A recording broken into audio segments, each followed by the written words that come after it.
Group angry and they kick him out of the bus. Now he's alone in the middle of the desert and he has to run away from random animals. Eventually he comes across a biker named Slim, who threatens him with his knife. Jimmy explains he can help him fix his bike. Slim is so grateful that when he hears about Jimmy's goal. In California, Mr. and Mrs. Livingston have a baby and learn he's been born with no immunity at all. This means even the weakest germ can kill him. He'll have to live in isolation, and everything he touches must be decontaminated first. To keep him safe, Jimmy is put inside a plastic bubble where he'll have to live the rest of his life. This health issue makes Mrs. Livingston overprotective of her son, and she doesn't even take him home until he turns 4. When other kids try to meet him, she bursts their balloon to scare them away. She says the world out there is filthy and that he'll never have to leave the house again. The Livingstons have prepared the place for him. Jimmy's room is a big bubble so he can walk freely inside. There's a decontamination hatch so he can receive food and toys, and there are 2 pairs of retractable arms so the parents can still be affectionate with their son. Mrs. Livingston takes good care of him and reads to him every night, but she also keeps him very sheltered. He's only allowed to read magazines and watch TV that have sanitized content approved by a religious mom. Mrs. Livingston also homeschools Jimmy with propaganda so he can be an extreme nationalist like her. Whenever the neighborhood kids come to the front lawn covered in bubble wrap to make fun of him, Mrs. Livingston scares them away with cold water. Jimmy is only fed his mom's homemade food, which barely tastes like anything because she disapproves of fat and sugar too. She also complains when Mr. Livingston gets Jimmy a bicycle, thinking it could kill him. By the time Jimmy turns 16, he's gifted an electric guitar instead of a car like the other teens. One day Jimmy is looking through the window and sees the new neighbors moving in. They have a daughter called Chloe and Jimmy instantly falls in love with her. Mrs. Livingston isn't happy about this and would indirectly insult Chloe by reading Jimmy stories about boys that die for touching naughty neighbors. Since then, Jimmy pretends to wash the window every day just to look at her. This helps him reach puberty and he starts to wake up with wood in his pants. The first time he gets scared and hits it with a bat, so his mom has to calm him down and teaches him to repeat the Pledge of Allegiance until it goes away. Meanwhile, Chloe hangs out with friends from school who mock Jimmy and repeat ridiculous rumors about his situation. She scolds them for it and decides to finally introduce herself. Mr. Livingston opens the door without a care and Chloe follows the tube system to Jimmy's room, where he finds him falling out of the decontamination hatch. Jimmy gets nervous when he sees her body up close and calls her the bad word her mother uses, not knowing its real meaning. Chloe plays along and asks about his guitar, promising to come back tomorrow for another visit. The next Jimmy teaches her how to play guitar using the glove hands on the bubble and recites the pledge every time his body gets too interested. Since then, Chloe starts visiting Jimmy often and they have lots of fun together. Mrs. Livingston doesn't approve but she can't find a good excuse to stop them. On Jimmy's birthday, Chloe gifts him a guinea pig inside its own bubble, and for Halloween she brings a bunch of kids and candy so Jimmy can know what the holiday is truly like. The night of Chloe's birthday, she sneaks into Jimmy's room while drunk. Saying she wants a birthday kiss, she tries to enter the bubble, but she passes out in the decontamination chamber. On Chloe's prom night, she shows Jimmy her wonderful dress and he takes pictures. However, he's devastated to see her leave with her boyfriend Mark, who damages the bubble with his cigarette. A few nights later, Jimmy looks through the window and discovers Mark and Chloe kissing, which breaks his heart. The next day, Mrs. Livingston reminds him that all women will leave him someday. Sometime later, Chloe comes to see Jimmy with big news. Mark has asked her to marry him and the ceremony will happen this weekend at Niagara Falls. Chloe wants to give Jimmy one last gift before leaving and puts it in the decontamination hatch, but Jimmy is hurt and ignores the box. Instead, he gives her the guinea pig back and tells her to leave. Chloe leaves in tears, prompting Jimmy to finally open the gift. To his shock, he finds a homemade snow globe with the words "I love you." Jimmy screams in excitement and finally decides to take control of his life. He designs and builds a smaller version of the bubble that would allow him to leave home. This way he can stop the wedding. While his parents are sleeping, Jimmy tries to sneak out but falls and rolls downstairs. The noise wakes Mr. Livingston up but he stays in bed, silently encouraging his son. Once outside, Jimmy is excited over everything: dog poop, the sun, and the fact he can run. Eventually he reaches the bus station and tries to buy a ticket, but he doesn't have enough money for it. While trying to think of a new plan, he crosses the road and is hit by a bus. Luckily his bubble saves him. The people in the bus immediately come to check on him and when they hear of his goal, they agree to take him to Niagara Falls and pick him up to get him in the bus. At home, Mrs. Livingston discovers that Jimmy is gone and screams in panic. She tries calling the police but they don't take her seriously, so she makes her husband make a fake kidnap note. However, he signs it with the Jews so it isn't taken seriously either. The couple decides to go looking for Jimmy themselves and they stop at the bus station, where the clerk tells them about the Niagara Falls plan. Back to the bus, Jimmy notices the group's uniforms, the lyrics of their songs, how they share the same name, and the things their strange book promotes. This makes him realize they're a cult, but calling them that gets the group angry and they kick him out of the bus. Now he's alone in the middle of the desert and he has to run away from random animals. Eventually he comes across a biker named Slim, who threatens him with his knife. Jimmy explains he can help him fix his bike. Slim is so grateful that when he hears about Jimmy's goal, he agrees to give him a ride. He also tells him he used to be in love with a woman named Wildlife, who left him for another man. To this day, Slim wants to find the guy and kill him. Meanwhile, the cult finally reunites with their leader, who reveals the big prophecy painted on a rock. The chosen one will come with the holy word inside a living globe. The followers assume that's Jimmy, so they get back on the road to find him. That night, Jimmy and Slim make it to Las Vegas and Jimmy is fascinated by all the attractions. He attends his first concert and the crowd tosses him around like a ball. While Slim teaches him how to gamble at the casino, he also tells him what being with a woman is like. When Jimmy sees that there's a scooter as a prize, he gambles until he wins it and leaves without Slim because he only has 2 days left. Soon the Livingstons and the cult make it to Las Vegas too. As soon as Slim sees the cult members, he remembers they left Jimmy in the desert and threatens to kill them. In return, the cult bus runs over his bike.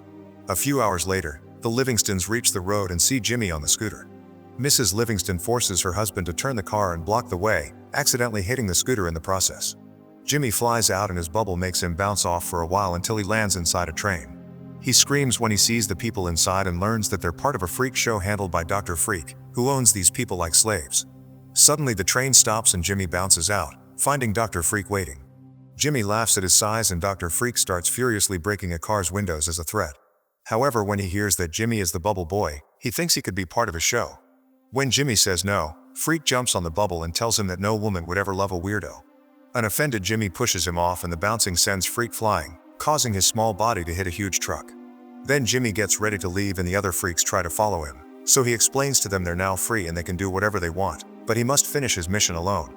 Next, Jimmy takes a handcar to advance through the train tracks, but it's too slow, so he stops at a restaurant to ask for help. He finds a sheriff and a bunch of rednecks mocking a man called Push Pop and Jimmy comes to his defense. The men start mocking him instead, but when they hear he's got not immunity, they think it's some disease and everyone starts running away, leaving Jimmy inside. When they slam the door, a lamp falls and starts a fire in the restaurant. Jimmy panics as he tries to find an exit. Thankfully, Push Pop appears on the back door and takes Jimmy away in his ice cream and curry truck. His driving is crazy and Jimmy almost falls, but at least they get away before the restaurant explodes. Meanwhile, the Livingstons reach the train and ask Freak about Jimmy. Mrs. Livingston treats Freak like a baby, offering to pay the information with candy. In the end, Mrs. Livingston calls Chloe and tells her to stay away from her son, insulting her without hesitation. While they're distracted, the other freaks steal the Livingston's car. Since Freak wants his group back, he steals a truck and agrees to leave with the couple. Back to Jimmy, he shares his goal with Push Pop, who agrees to take him to Niagara Falls. Jimmy falls asleep during the trip and has a weird dream about Chloe being attacked by dinosaurs. He tries to save her, but the dinosaurs defeat him and Mark saves Chloe instead. Jimmy wakes up screaming and startles Push Pop, causing him to accidentally hit a cow in the middle of the road. This greatly upsets him because cows are sacred in his religion, but Jimmy quotes his mom saying all other religions are lies.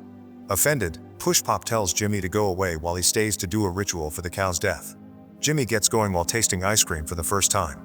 Minutes later, a truck drives by and crushes the cow even more. Soon Slim also appears with a whole gang of bikers and they ask Push Pop about the cult. While waiting, they have Push Pop's ice cream and watch in surprise how the cult bus shows up to drive her over their bikes. Luckily, Push Pop agrees to give the gang a ride. Meanwhile, Chloe is trying on her wedding dress, but she's having doubts because she can't stop thinking about Jimmy. In the evening, Jimmy manages to reach a town and asks Pappy for a ride, but he must pay $500. Obviously, he doesn't have that money, but he sees a sign advertising a cash prize and enters the building. It turns out to be a naughty club, where he agrees to fight in the mud with 2 gorgeous women. Because of the bubble, the women keep slipping off and can't hurt him, so Jimmy easily wins the fight while he keeps reciting the pledge. With the money in hand, Jimmy comes out to look for Pappy, only to find the cult bus instead. The cultists immediately kidnap him, which is seen by the freaks that just arrived. Jimmy is taken to the ritual spot, where the cultists get Reed to free him from his bubble. While everyone prays, the freaks steal some uniforms and try to save Jimmy, but when the cultists see them they think the ritual failed and everyone is mutating. Everyone panics and the freaks use the distraction to move Jimmy away, only to find the way blocked by Slim and the gang. A crazy fight ensues among the bikers, the freaks, and the cultists, during which Jimmy runs to pay Pappy so they can finally drive off. While everyone runs back to their vehicles to continue the chase, Jimmy falls asleep in the car. The next morning, he's shocked to discover Pappy died while still driving. The car loses control and a sudden turn sends Jimmy flying right through a sign by the road. The car continues without him, so Jimmy decides to enter a grocery store to call Chloe. Unfortunately, Mark picks up and tells Jimmy to give up because they're getting married in an hour. Losing all hope, Jimmy calls his mom to ask her to pick him up. An excited Mrs. Livingston throws Freak out of the car because she doesn't need him anymore. While waiting, a crying Jimmy tells the girl at the counter if he can have a beer for free, and the girl agrees. Jimmy can't tell she isn't the real clerk, she's a robber who is keeping the actual employee hidden outside the counter. As soon as Jimmy takes his first sip of beer, he passes out. Eventually his parents find him and get him in the car, but before leaving, Mrs. Livingston must go to the bathroom. Jimmy and his dad use this time alone to finally bond, and it's clear that Mr. Livingston is jealous that Jimmy got to have fun. He uses a moon metaphor to tell his son to never give up, and Jimmy runs away. Mrs. Livingston freaks out when she notices and makes her husband chase after their son. Soon the other three groups show up as well, screaming at each other over Jimmy. The chase takes them to an airport, where an airplane is about to take off. Jimmy climbs on it and gets to escape just in time, laughing when he sees the pilot is Pappy's twin brother Pippi. The sudden takeoff causes the four vehicles to crash against each other, and Slim is shocked to see that Mrs. Livingston is his ex-girlfriend Wildfire. Moments later, the plane makes it to Niagara Falls at the same time the wedding ceremony is starting. The plane starts malfunctioning, so Pippi has to pull off a crazy move to avoid crashing. However, it causes Jimmy to fall off and land in the water. Remembering everything Slim taught him, Jimmy lets the waterfall guide his way as he floats in his bubble. In the church, Mark says "I do," but Chloe hesitates. At that moment, Jimmy bursts in and shocks Chloe by coming out of his bubble, saying he'd rather have a minute with her than a whole life alone. Then he kisses Chloe and tells her he loves her before collapsing. Chloe thinks he's dead as the Livingstons arrive with all the other groups. Mrs. Livingston cries for her dead son, but her husband is done and forces her to confess the truth. Jimmy isn't sick anymore. He got better when he turned 4, that's why they took him home from the hospital that year. Mrs. Livingston has been lying to him to keep him in the house forever. Jimmy wakes up and is so happy to have a chance at life that he forgives his mother. Then he finally gets together with Chloe. Sometime later, Jimmy and Chloe get married and all the friends Jimmy made during his adventure attend. Push Pop has brought the cake and a cow. He also reveals the cultists are now following his beliefs. Slim has befriended the Livingstons and they're in a poly relationship. When the happy couple gets ready to leave, they discover their drivers are the old twins, who have found the woman they used to fight over.